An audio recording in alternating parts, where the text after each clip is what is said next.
There's a specific kind of person who reads extensively about courage. They have highlighted passages in Nietzsche. They've returned more than once to Kierkegaard's concept of the leap. They understand, at least intellectually, the difference between fear and cowardice, that one is an emotion and the other is a choice.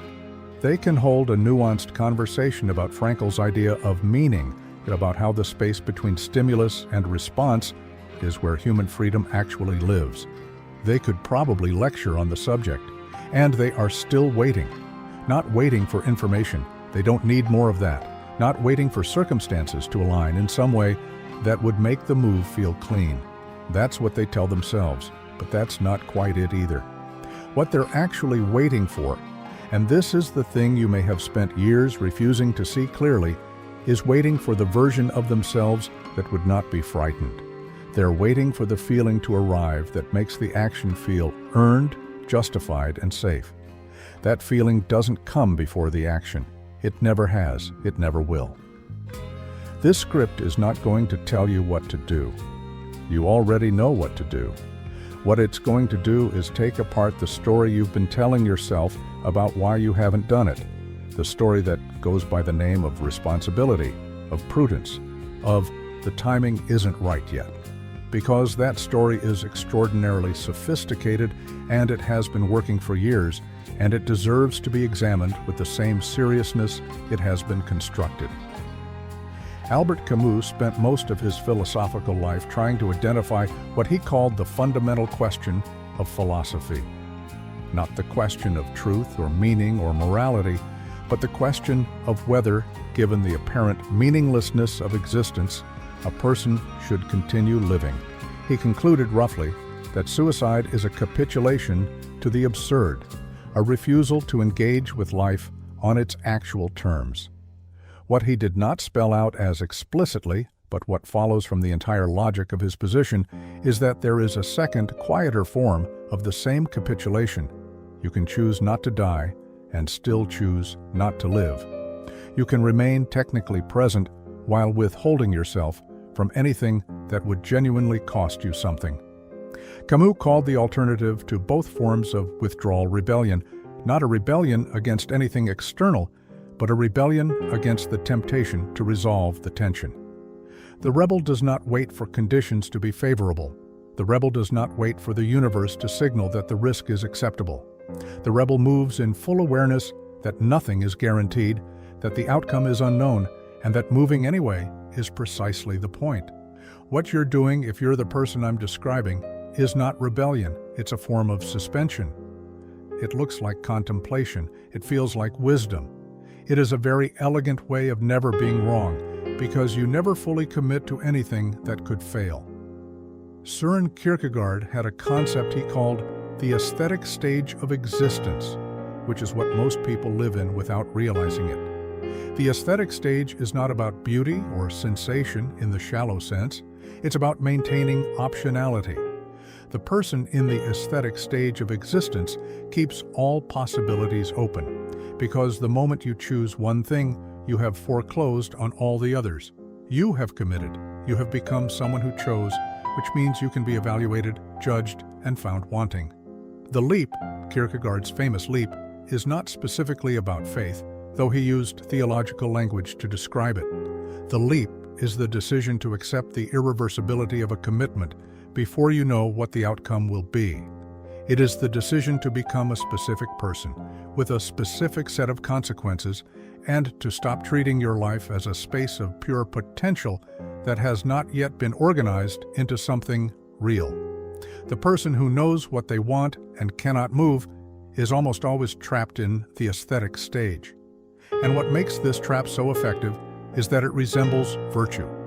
Patience looks like wisdom. Caution looks like responsibility. The ongoing consideration of all relevant factors looks like thoroughness. What it actually is, and this is the thing you will resist recognizing, is a refusal to grieve. Because choosing means losing. Every commitment is also an elimination. The moment you actually pursue the thing you say you want, you have to give up the version of yourself for whom that thing remains a pure and unsullied possibility. You have to give up the life that only exists in the future tense. And the person who has been carrying this unlived version of themselves for years, sometimes for decades, is not going to surrender it without grief. Which means that beneath the practical reasons for waiting, beneath the finances that aren't quite right, and the circumstances that need a little more preparation, and the timing that's not yet optimal, there's something that functions more like mourning. The fear is not really about failing. The fear is about having to become real. Here's the distinction that almost never gets made precisely enough. Caution protects something real. Cowardice protects the image of yourself as someone who could have done the thing if only the conditions had been better. Read that again slowly, because everything in this video turns on it. Caution is a rational response to genuine uncertainty about outcome, where the uncertainty itself is information, where waiting actually produces better decisions, where the risk calculus genuinely changes over time. If you're uncertain whether a business model is viable, running a small test before committing every resource is caution. It changes the quality of the decision you'll eventually make. The waiting is functional. It does something. Cowardice is also a response to uncertainty, but it does not use the uncertainty as information. It uses it as permission. It does not get smarter over time. It does not converge on a decision. Instead, it adds layers. Another consideration, another caveat. Another reason why a slightly different version of the situation would be the one that finally justifies action. The uncertainty is not being processed, it's being managed, the way you manage a chronic condition, carefully enough that it doesn't get worse, never aggressively enough that it might resolve. You know which one you're doing. That's not the question. The question is why the cowardice feels indistinguishable from responsibility from the inside, and the answer to that requires being honest about what exactly you are protecting, because it is not what you think. Nietzsche's concept of ressentiment is almost always explained as resentment, the emotion felt by those who cannot act, directed outward at those who can.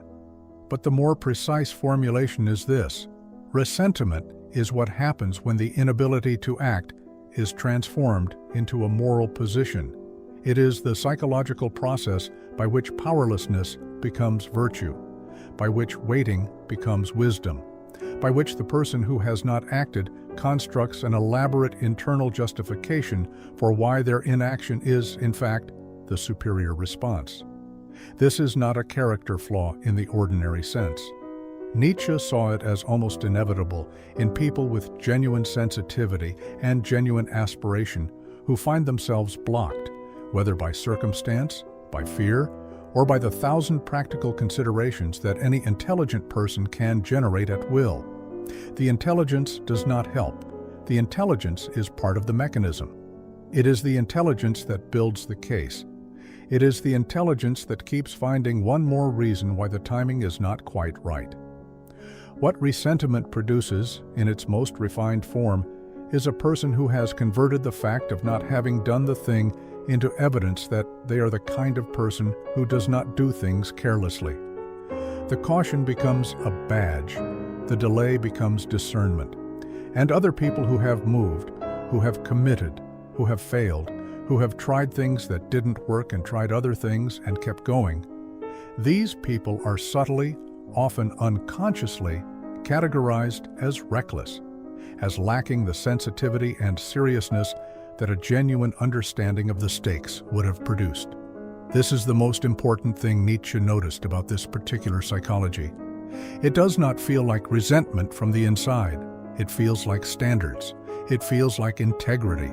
It feels like refusing to be naive about how difficult things actually are, and it keeps you completely still. Viktor Frankl, writing from the experience of surviving Auschwitz, made an observation that seems almost inappropriately applicable to a person who is sitting somewhere comfortable, trying to decide whether to pursue something they want. He said, and this is the actual formulation, not a paraphrase, that between stimulus and response, there is a space. And in that space lies human freedom and the power to choose our response. And in those choices lie our growth and our happiness. What tends to get left out in the countless citations of this passage is what Frankl thought that space was for. He did not think it was for extended deliberation. He did not think it was a waiting room. He thought it was the location of a decision that only you can make about what meaning you are going to attach to your situation. And his entire therapeutic practice, logotherapy, was premised on the idea that meaning is not discovered by waiting for it to appear, but is constructed by choosing, even under duress, even in conditions of radical uncertainty, what you are going to treat as significant. Frankl worked with people who had survived the complete collapse of every external structure that ordinarily gives a life its sense of purpose. Community, family, vocation, future, the ordinary machinery of continuity. What he found was not that meaning returned once conditions improved, but that it was created, actively, often consciously, in the immediate experience of whatever was actually happening. The prisoner who chose to share his last piece of bread was not waiting for circumstances that would make generosity feel easy. He was exercising the only faculty that could not be taken, the faculty of choosing what to orient himself toward right now with what he had. The translation of this into your specific situation is uncomfortable in the following way. Frankl is not talking about choosing between fear and no fear. He is talking about choosing what you treat as significant in this moment, not in the moment you've been imagining. The better resourced, better prepared, more psychologically resolved moment that continues to remain just ahead of you. He is talking about the faculty of choice that you are exercising right now in this ongoing deferral. Because the deferral is also a choice, it constructs a meaning. It says implicitly that the cost of moving is larger than the cost of not moving. And that calculation, repeated daily for years, shapes you. It shapes you in a direction you would not choose if you saw it clearly. The person who is waiting for the right moment has misunderstood what that space between stimulus and response is for. They have turned it into a residence. They live there. It is very comfortable. Nothing can hurt you in the space between stimulus and response because you have not yet responded.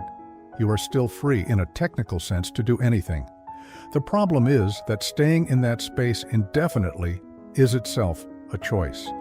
It just does not feel like one, because it doesn't require you to do anything. It requires you only to keep waiting, and you have become very good at waiting. There is a passage in Dostoevsky's Notes from Underground that almost nobody quotes from properly, probably because it's uncomfortable to examine too closely. The underground man, who is, in many ways, the most psychologically accurate portrait of a certain kind of intelligent person that literature has produced, explains that he is incapable of action not because he lacks the will, but because he is too fully aware of the complexity of every situation. He sees too many sides, he understands too many things, and this awareness, he says, is itself a kind of paralysis, a disease, as he calls it, of the acutely conscious. What Dostoevsky understood, and what he was honest enough to dramatize without flattering the underground man, is that this kind of consciousness is real, and the suffering is real, and none of that makes it heroic. The underground man is not admirable. He is someone for whom self-awareness has become a substitute for action, and who has organized his self-understanding around his inability to move in such a way that moving would somehow feel like a betrayal of his complexity. You may recognize this. Not the extreme version. The underground man is an extreme, but the pattern. The pattern where the insight into your own psychology becomes a reason to keep that psychology in place, where the sophisticated understanding of why you don't act becomes a form of permission not to act. Where analysis substitutes for change, not because you are unintelligent, but precisely because you are intelligent enough to make the analysis feel like progress. This is what Dostoevsky was looking at, a person whose consciousness had become their cage, and who had furnished the cage very tastefully. Let's talk about what the thing actually costs, not abstractly, specifically. The thing you want would require you to become visible in a way you have carefully avoided. You would have to be evaluated. You would have to stand somewhere particular, do something particular, and let the outcome be what it is. You would have to face the possibility, and this is the real one, not the financial risk or the professional risk, that having finally done the thing, it would turn out not to have been the thing after all. That the wanting was more sustaining than the having. That the you who gets what you've been imagining is not quite the you you'd been imagining getting it. This is not a small fear. It is actually an extraordinarily sophisticated one. William James wrote about the self as plural, not one unified entity, but a collection of different selves that we maintain in relation to different contexts and audiences: the social self, the material self, the spiritual self. And he noted that a person's self-esteem, his word, functions as a ratio of their actual achievements to their potential achievements, which means there is a way of protecting your sense of self-worth that has nothing to do with achieving things. You protect it by keeping the denominator theoretical. You protect it by ensuring that your potential is never actually tested, because untested potential remains infinite. James was describing something that psychology has since confirmed in 100 different ways, but that he identified through sheer observation: the human tendency to treat the possible self as more real, in some sense, than the actual self. The possible self does not have the rough edges. It has not yet been exposed to the friction of encounter with reality. It has not been found naive or mistaken or simply outpaced by someone else who was willing to work harder. The possible self is you at your best, in your best circumstances, freed from everything that currently makes things difficult. And because the possible self is never tested, it retains a quality that the actual self cannot. It retains its wholeness. This is not vanity. That's what makes it so hard to recognize.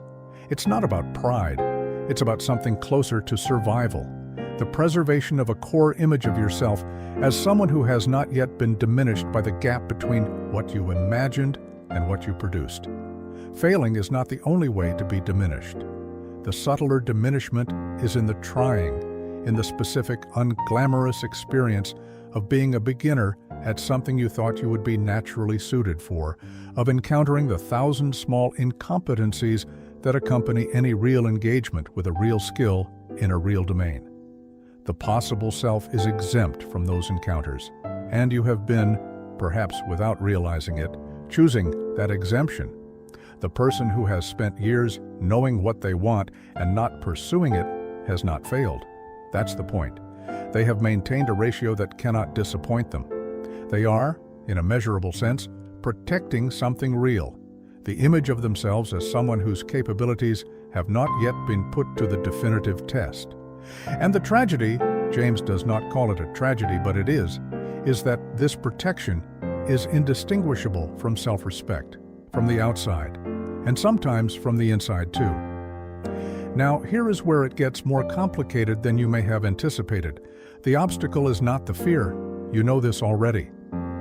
You probably read enough psychology to understand that waiting for the fear to pass is not a strategy. You know that courage is not the absence of fear. That has been said correctly 1,000 times, and knowing it has not moved you. What nobody says, and what is actually the harder truth, is this: even if you move, you will not feel like a courageous person. The action does not produce the feeling, not in the way you've been imagining it. You will move while still being afraid, and the fear will not transform into certainty, and the action will not feel clean or resolved. It will feel exactly like the thing you've been afraid it would feel like: uncertain, irreversible, frightening. You will have done the thing and still be the person who is afraid. The story you've been telling yourself, that when you finally move, it will be because you have somehow become the person who can move without it costing them this much, is one of the more elegant forms of self-deception available, because it sets up a standard that cannot be met, which means it cannot be failed, which means you never have to stop waiting. Kierkegaard understood this. The leap does not feel like landing, it feels like leaping. The uncertainty does not resolve at the moment of commitment, it intensifies. This is not a malfunction, this is what commitment actually feels like from the inside, and the reason the leap is called a leap rather than a step is because there is genuine air beneath you, and the ground is not guaranteed and you do not know while you are in the air that you will land. Epictetus drew a line between two categories of things, and he drew it with a severity that modern readers tend to soften. The things within our control: judgment, intention, desire, aversion, what he called, in the Greek, what is up to us. The things outside our control: outcome, reputation, the response of others, whether the thing works, everything else. What Epictetus would say to the person waiting for the right circumstances is something that doesn't translate well into contemporary language, but approximately amounts to this: you are trying to secure, in advance, something that is categorically not within your control. You are trying to guarantee the outcome before you have committed to the action, which is both logically impossible and, he would add, without particular sympathy, a waste of the only thing you actually have, which is your faculty of choice right now. This is the part of Stoicism that gets thoroughly domesticated in every popular treatment of the subject. The Stoics are presented as a philosophy of equanimity, of graceful acceptance, of not sweating what you cannot change. What gets left out is the other side of the line, the side that concerns what you can control, and what the Stoics thought your obligation to that side actually looked like. Epictetus was a former slave.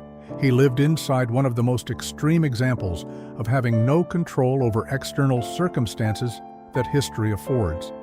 And his conclusion was not that this was acceptable. His conclusion was that the domain of freedom, the internal domain, the realm of your choices and judgments and intentions, was therefore sacred in a way that made squandering it morally serious. Not unfortunate, not a shame. Morally serious. He would not have had patience for the argument that the circumstances are not yet right. He would have asked what circumstances you are waiting for that are within your control to produce, and what you are doing with the faculty of choice in the meantime, and whether you can honestly call the deferral of your will an act of wisdom rather than an act of fear. Marcus Aurelius, who absorbed this framework and applied it to the specific difficulty of being responsible for an empire he did not ask for, noted something slightly different and slightly more personal. He wrote, in what are essentially private journals, notes he kept for himself, not for publication, that the obstacle is the way. Not that obstacles should be viewed positively, not that they are secretly opportunities, but that they are precisely what existence is made of, and the person who is waiting for an existence without obstacles is waiting for something that does not and cannot exist. What you are protecting yourself from by waiting is contact with the actual texture of the thing you say you want, the friction, the uncertainty, the discovery that reality does not conform to the version you've been carrying in your imagination. You are protecting yourself from the real thing, with the justification that you are being careful about pursuing the real thing. And the protection has been so thorough that the real thing has remained theoretical for years. This is what Marcus would not let himself off the hook about. Not the grand ethical failures, but the smaller ones, the moments of avoidance dressed as consideration, the impulse towards self-preservation mistaken for wisdom. He wrote these journals to hold himself accountable to a standard he knew he would otherwise find sophisticated reasons to evade. There is a concept in Jungian psychology that is usually applied to dreams and mythology, but which applies with uncomfortable precision to this particular situation. Jung called it the temenos, the sacred enclosure, the bounded space. And in his clinical practice, he noticed that certain patients had constructed a kind of internal temenos around their unlived life. It was the place where the thing they had not done was preserved, kept perfect, kept possible. And the temenos served a real psychological function. It was the container of hope. The thing inside it, the book not yet written, the career not yet pursued, the relationship not yet sought, was, by virtue of not being pursued, immune to the specific grief that comes with actually trying something. The problem with the temenos, as Jung understood it, is that it does not stay at the same size. The unlived life has a demand in it. The thing you have not done exerts a pressure, and as time goes on, the pressure does not diminish. it changes character. What began as possibility starts to acquire the quality of accusation. The preserved potential stops being a source of hope and becomes gradually a measure of what you have not become. You are not made smaller by failure. You are made smaller by the accumulating weight of what you have chosen not to test. Jung's idea, and this is the one that has the most to say to the person I'm describing, is that the integration of the shadow, the process he called individuation, is never complete. It is ongoing. It is always requiring something from you that you would rather not give. And the moment you stop giving it, the moment you decide the territory has been mapped sufficiently and no further exploration is required, is not a moment of arrival. It is the beginning of stagnation. The psyche does not reward the refusal to grow. It punishes it in ways that are diffuse enough to be attributed to other causes. The low-grade dissatisfaction that feels like circumstance, the restlessness that feels like boredom, the vague sense that something is missing that you cannot quite name, because naming it would require naming the choice you have been declining to make. There is one more thing that needs to be said, and it is the thing that most conversations about courage leave out entirely because it does not fit the inspirational register. Moving will not fix you. The action you've been postponing is not a solution to whatever has been generating the postponement. If you are someone who has spent years in a relationship with your own potential that is characterized by avoidance and self-protection, that relationship does not end the moment you act. The patterns that produce the avoidance will accompany you into whatever you do. The part of you that found sophisticated reasons not to move will find sophisticated reasons to undermine, to qualify, to protect in new ways. You do not become a different person by doing the thing. You become the person who did it, which is different and more useful, but is not freedom from the underlying pattern. Camus was clear about this. Rebellion is not a solution. It is a stance. It has to be renewed constantly against the constant temptation to stop, to settle, to arrange your life so that the fundamental uncertainty of existence can be managed at a comfortable distance. The person who acts once and then stops acting has not become a different kind of person. They've just added one action to a life that continues in its architecture to be organized around avoidance. This is the complication that most things about courage skip, because it is not encouraging, but it is the honest version. The honest version is that what you're being asked to do is not heroic and once done. It is structural. It is the beginning of a different relationship with your own life, not the relationship in which you manage your potential from a safe distance, but the relationship in which you are in direct contact with what you're actually capable of, which includes direct contact with your limitations, which is terrifying not because limitations are shameful, but because they are real, and you have been, with extraordinary care, keeping yourself in a space where only your potential exists, and your potential is infinite, and you have protected it ferociously. The life you've been waiting to live requires surrendering that protection, not the protection against failure. You can't have that guarantee, and no one is offering it.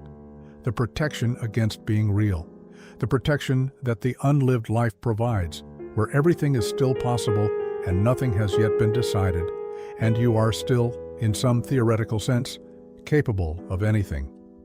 Frankl wrote that what a human being needs is not a tensionless state. He needed to say this because the people around him, in the aftermath of what he had survived, wanted very much to be free from tension. He understood the impulse and rejected the conclusion. Tension, he argued, specifically the tension between where you are and where you could be, between who you are and who you might become, is not something to be resolved and eliminated. It is the condition under which meaning is possible at all. Remove the tension, and you do not have peace. You have what he called existential vacuum, the specific emptiness of a life from which the demand has been removed, in which nothing pulls at you, in which there is nothing at stake. The person who has spent years protecting their unlived potential is not living in peace. They are living in the existential vacuum and calling it responsibility. The tension is still there. It manifests as the persistent background dissatisfaction, as the restlessness, as the dreams that are a little too specific to be coincidence.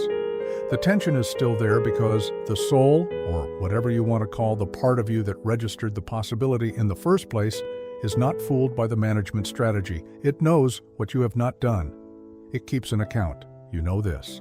You have known this for longer than you have been willing to say out loud. The question that belongs at the end of this is not, what should you do? You know what you should do. The question is something closer to, what do you believe you are? Because how you answer that in practice, not verbally, but in the structure of your daily choices, tells you something very precise about who you have decided to be. Epictetus was not wrong that what we control is ultimately internal: judgment, intention, desire. But the judgment you make about yourself, the intention you either enact or defer, the desire you either act on or contain, these are also choices. They accumulate. They become character. And character is not what you tell people you are. It is what you do when there is no one watching, and the cost is entirely yours to bear. Kierkegaard believed that the self is a task, not a thing you have, but a process you are either engaging with or evading. The person who has evaded the task long enough eventually stops being aware of having evaded it. The evasion becomes the personality. The management of the unlived life becomes the thing they are actually living. You are not that person yet, or you would not still be feeling the pull. But the window is not infinite. Not because of age is not the constraint, but because the habit of not moving becomes, over time, indistinguishable from the self. The story you are telling about the timing, about the circumstances, about the responsibility of caution. That story is still provisional, still a story. It has not yet fully replaced the knowledge of what it's actually hiding. Act from that place, not from resolution, not from certainty, not from the feeling that you have finally become the person who can afford to do this without it costing anything, from the place that knows.